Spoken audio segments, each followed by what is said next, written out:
Monotonous, you wake up, you go to work. I wake up, I try to reach by 9:30, 10, and do our work, whatever is there. Then there is stand-up around noon, and then you pretty much tell you what did you do yesterday, what are you working on, do you have any blockers, then you continue your work. Yeah. Mine is a software developer, but I would say like always try to do a little beyond what your current job is, because you want to be indispensable. So like in my case, like I joined as an SD1, and normally, to get to an SD2 level, it takes you around 2 to 3 years, but I was able to do that within a year. Reason being, I was always proactive, taking up the new projects and challenges, go above and beyond. You can, rule of thumb, never tell your manager, do it behind their back and tell them when it's done, because I tried to do it by informing and I got in trouble. So it kind of depends a lot on your team culture. Like some teams don't really care, but I would say it depends a lot on your manager.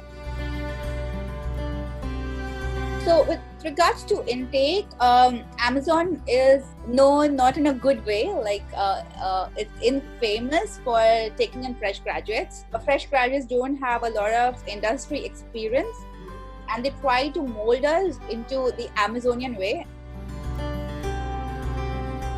I would say I grew from an SD1 to SD2. A lot of technical knowledge did happen there. And when you're also working, you tend to learn a lot of people skill, how to handle certain scenarios and cases. So that's very important. Having a mentor is really good. So, having a champion, I would say, is very good. You want someone in your company who's going to fight for you, support you. So that's very important. So I got my H1B in the first round itself, but I know you can be in OPT for up to 2 years and then get an H1B, and that is better because you get this additional 2 years and you don't really have to pay taxes. It's usually the small startups and the smaller companies that have a problem, but all the bigger companies, Apple, Microsoft, they're like, yeah, whatever, they don't care.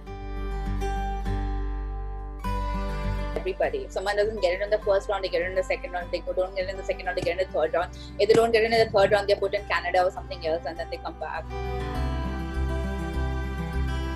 Google pampers its employees. Amazon considers its SDs as fungible, that is replaceable.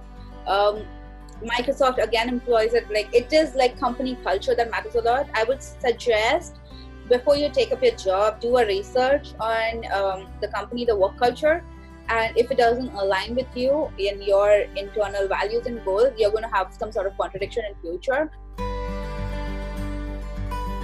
Best decision of your life, just do it.